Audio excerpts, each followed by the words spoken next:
Hi everyone, welcome back to Plum Mashable. So today we're going to do a little bit of experimenting with inks and papers and colouring with Copics. So if you want to see all the results, then just keep watching. Alright, so this video has been requested from Elyse. She wanted to know sort of the basics of colouring and stamping and those kind of bits and pieces. So that's what I'm going to walk through today. Now she did specifically ask about Tombows and Copic. I'm going to focus more on Copics today, but I want to show you just a little bit of testing of what I did with some Tombow markers earlier today and why I don't recommend them for colouring the way I like to colour. Now this is me. I'm not an expert when it comes to colouring. I'm not an expert when it comes to Copics. I'm not an expert when it comes to Tombows. I can only show you what I've managed to do and hopefully that will help you make some decisions. So this is Express It blending card, which is the same as these three ones down here that we're going to have a test with in a minute. This is what I use to stamp everything that I make cards with. Anything that's got an image that I'm going to colour with Copics. It's always on this blending card because it is absolutely beautiful, and you'll see that when I actually show you some demos. This to me is the gold standard of paper when it comes to using Copics. Now it might not be the right thing for Tombows, and that's why I did also try it on regular paper and I actually got a worse result. But this was just using the Tombow, so I'll just use the actual colour I did.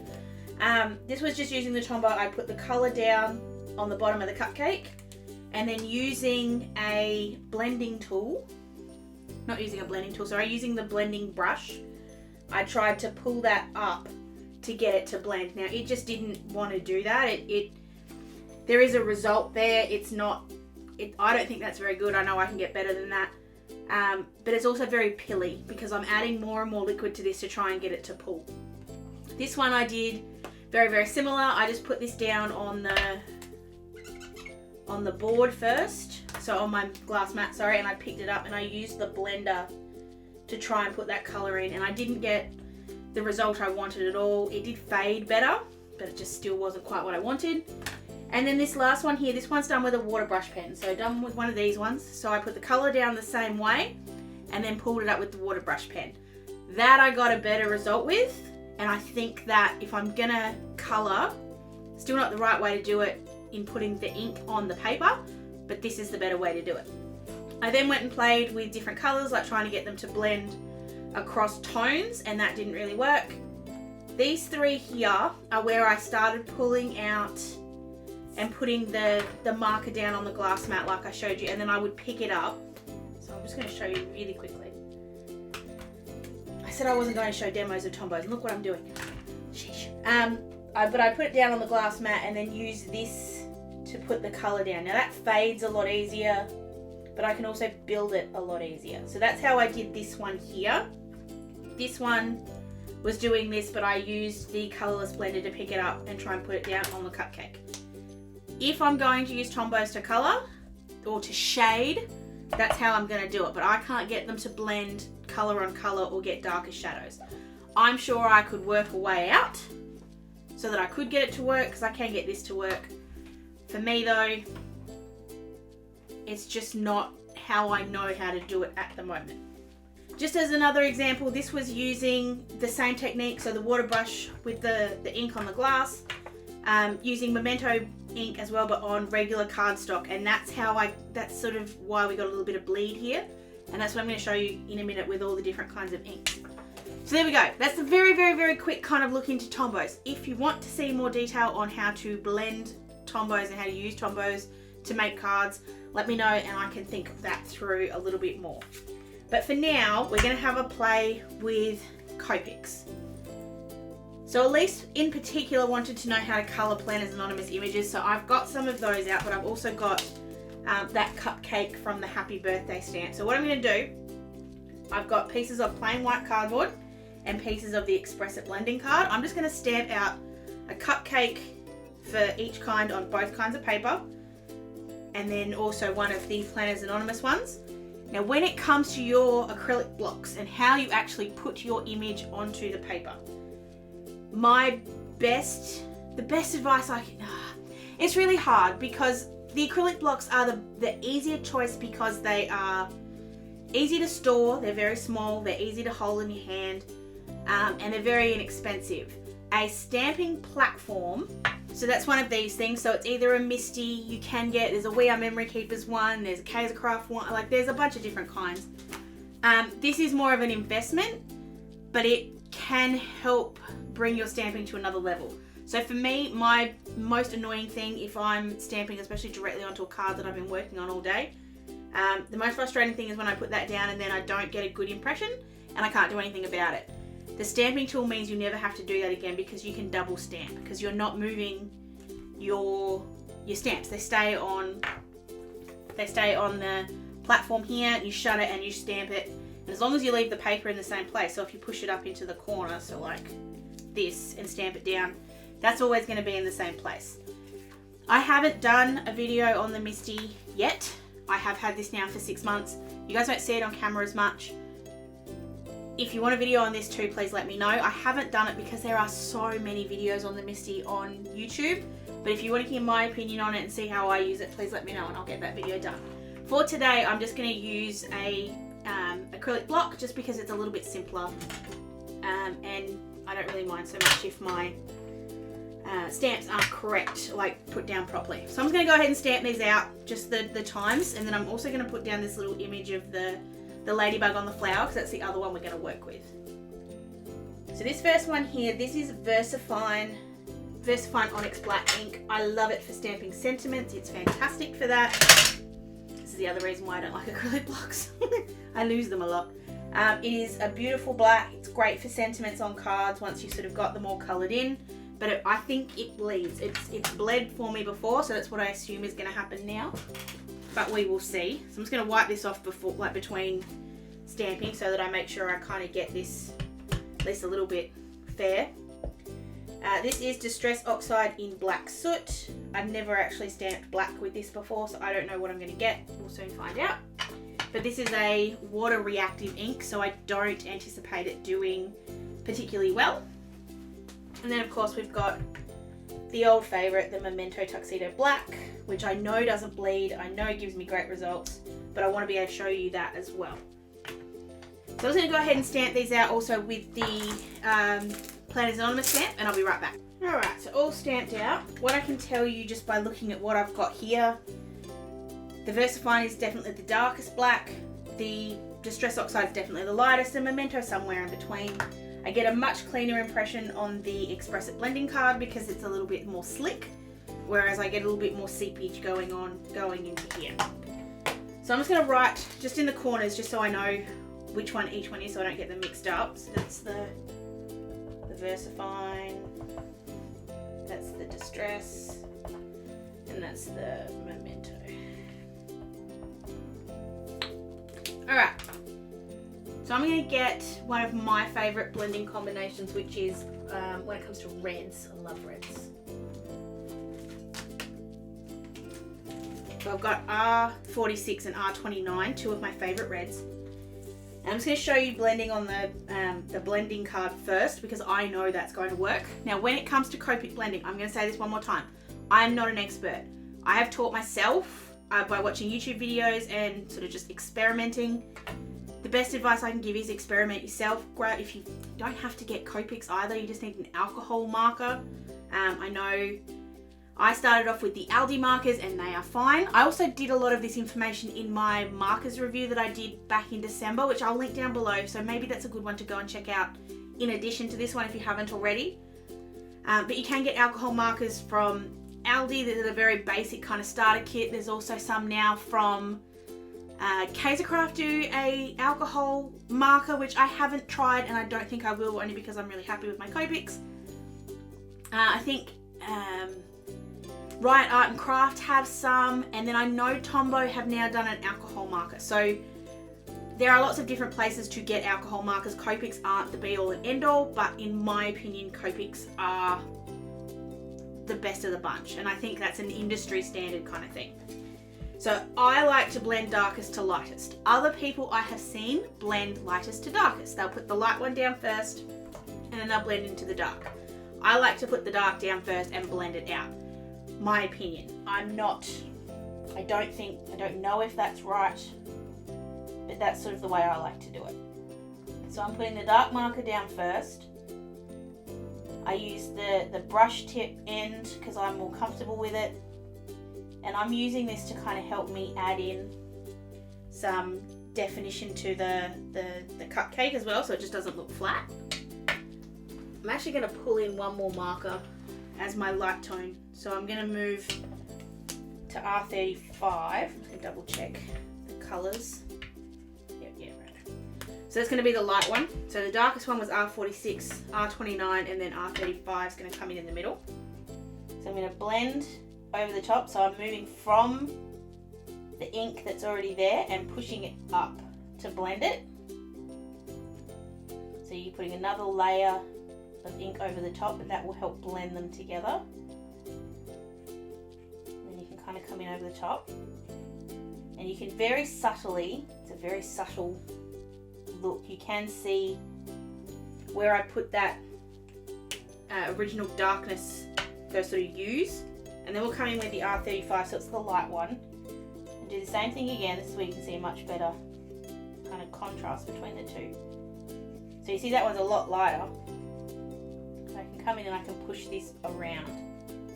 Now the fun of the alcohol is that it is easy to push around, and you can kind of play with it to get it to give you a really nice kind of gradient look. Be careful with your layers. When I say layers, so don't oversaturate the paper. So right now that's pretty damp. It's not wet, but it's pretty damp. I've got a lot of bleed coming through on the other side. It doesn't transfer onto your mat or anything though. But if I keep going with that and keep adding more ink and more ink and more ink and more ink, that's when it will bleed outside the lines, and that's what I don't want it to do. So I give it a second to dry, and then I can come in and try and blend that a little bit more. There we go. So that's a much better kind of blend. Now when it comes to using it with less simple images like this, so for the little ladybug for example, that's a bit smaller, so I'm going to only use 2 colours for that. So I'm going to pull this back to using the 29 and the 35. So for the little ladybug, I'm going to go around the spots.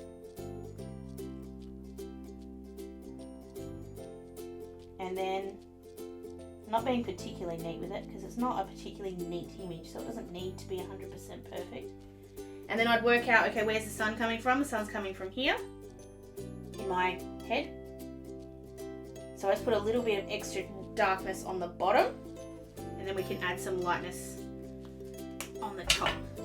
So grab in that marker again, that light one, sorry, and you use it to pull out that colour, and then when you get into the next one, you sort of just pull it out from there.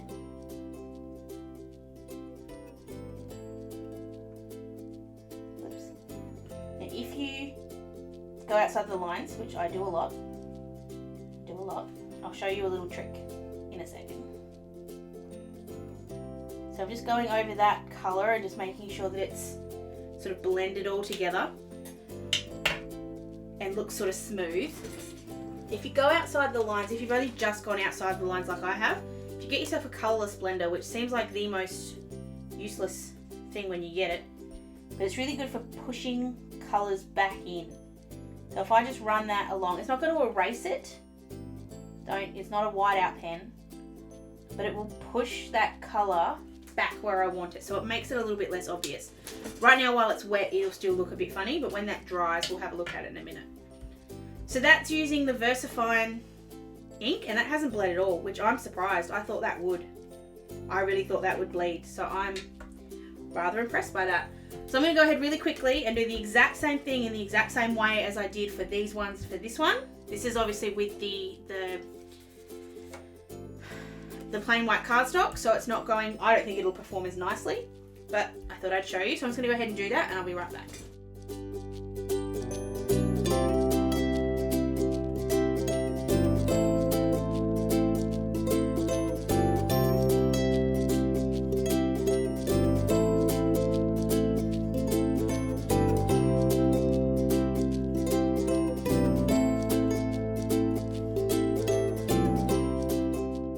That gave me a lot better than I thought it would.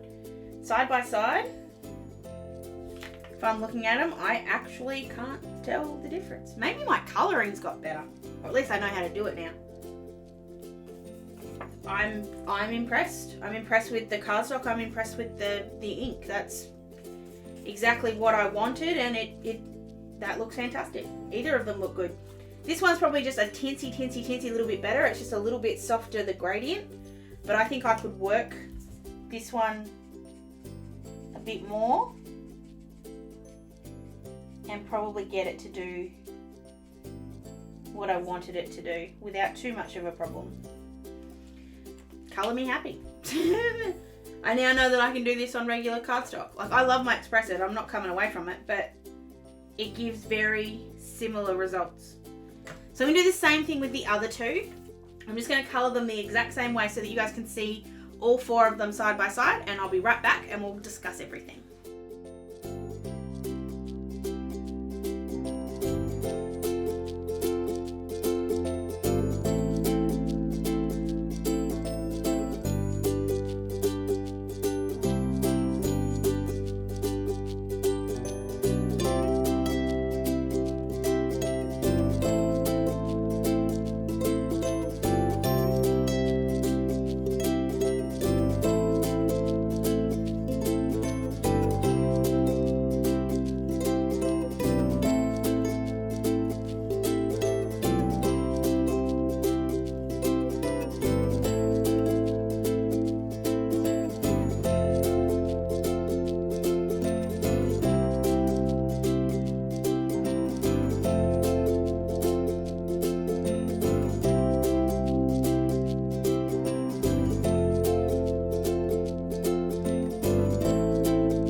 Freaking surprised.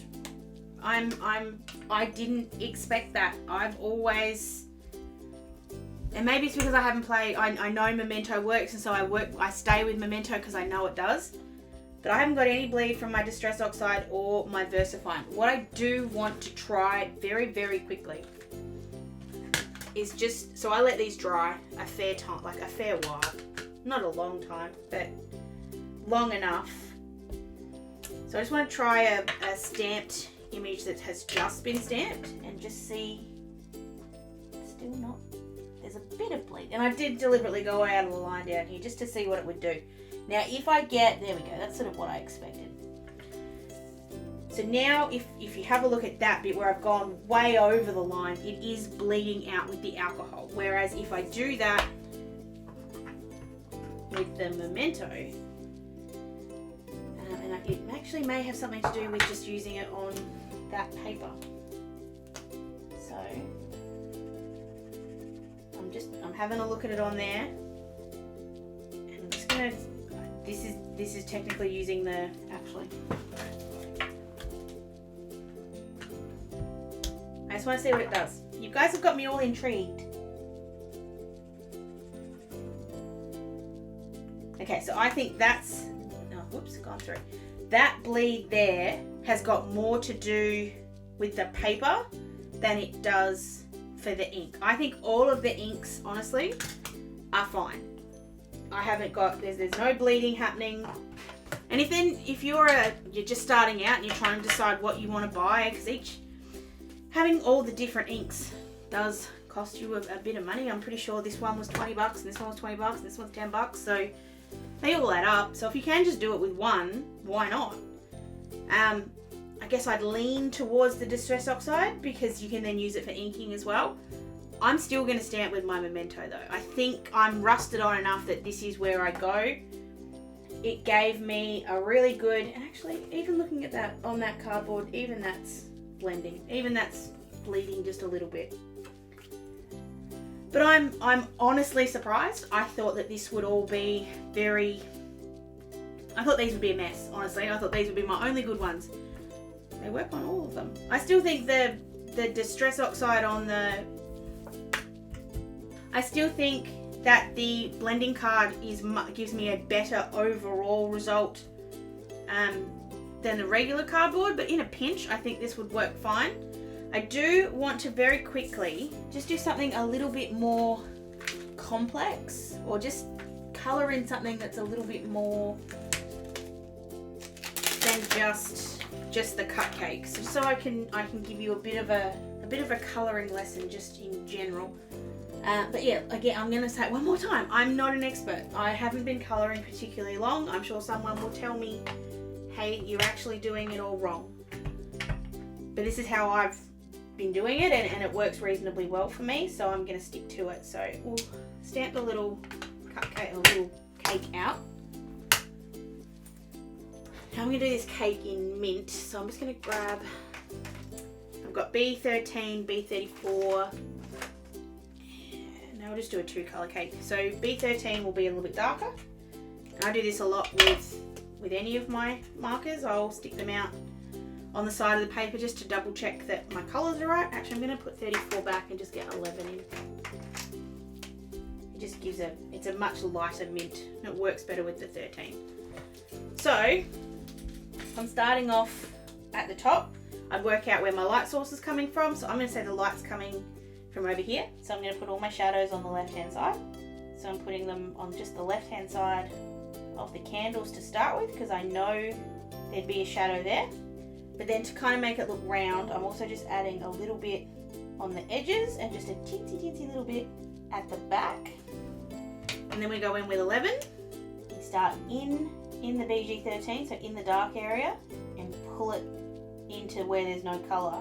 And then for this one, we'll hit another image, so we'll hit the next lot of brown, less of green, sorry. Now if you see it not blending particularly well, wow, these really aren't blending nicely. I thought I'd pick ones that would blend really well. If it doesn't blend nicely, I can show you something that'll help. So I'm having just a little bit of issues. I'm just gonna tip to tip this, so I'm just brushing the 11 on the 13. Picks up some of the colour, and then you can use that to help you get the blend right. You can do that through all of these ones. Sometimes it's just also a layering thing, like there's not enough colour. So if you put the second layer of the 11, it just might help deepen the difference between the two. But in this case, it's actually needed just a little bit more of the 13.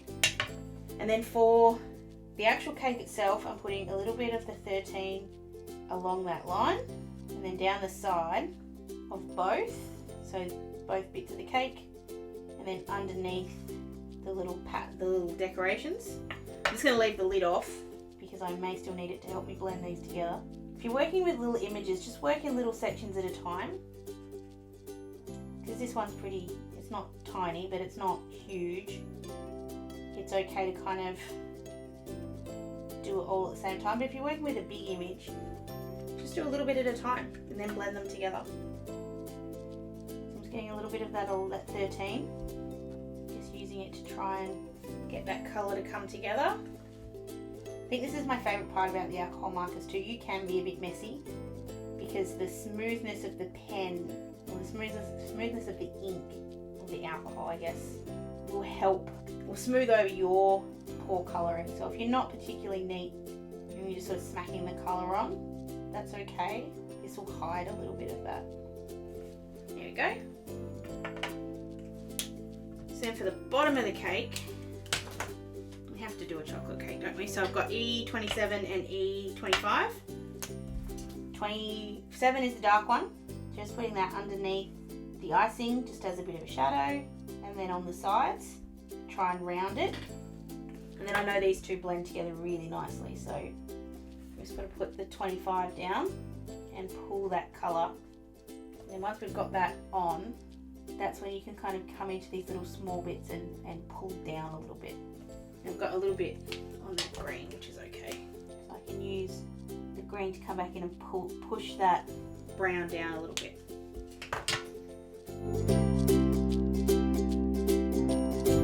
So I'm just going to finish this off with some purple and some, I think I'll get some pink. So this is VR17, and I'm just using that on the little cake bits here. I'm also going to use it on the candles. So these are really small little bits, so it makes it really easy to kind of you just sort of put a little bit on one bit and push it down. I'm finding that very, very simple to get them to blend. And And then the same thing here, I'm just joining that together and just going over it until I see them blend together. I'll come back with some pink in a second. For the candles, I'm just going to stick down one colour of yellow. So this is Y18. So there's no blending happening here. So I'll put the Y18 down, and then with YR04, I'm going to use this to kind of give me a flame look. So I'm just flicking that up. I'm just going to come in with a pink. I'm just going to use RE3, and I'm not going to blend these. I'm not going to blend it in the traditional sense. I'm putting one colour down, and I'm going to give it a sec, and we're coming with a second layer just on the left hand side, which is where we said the light source was. It's a very subtle blend, but it is there. I used too many markers there. That's the first thing. How many did I use? 1, 2, 3, 4, 5, 6, 7, 8, 9. I used 9 markers to get that cake, but I think it looks really cool. And what I like about Copic is it gives me depth. It gives my images depth. They don't look flat. Now, I haven't done that particularly well, particularly fast. It's not, I haven't been really paying attention to making sure I don't make a mess, but I think that's come out really nicely.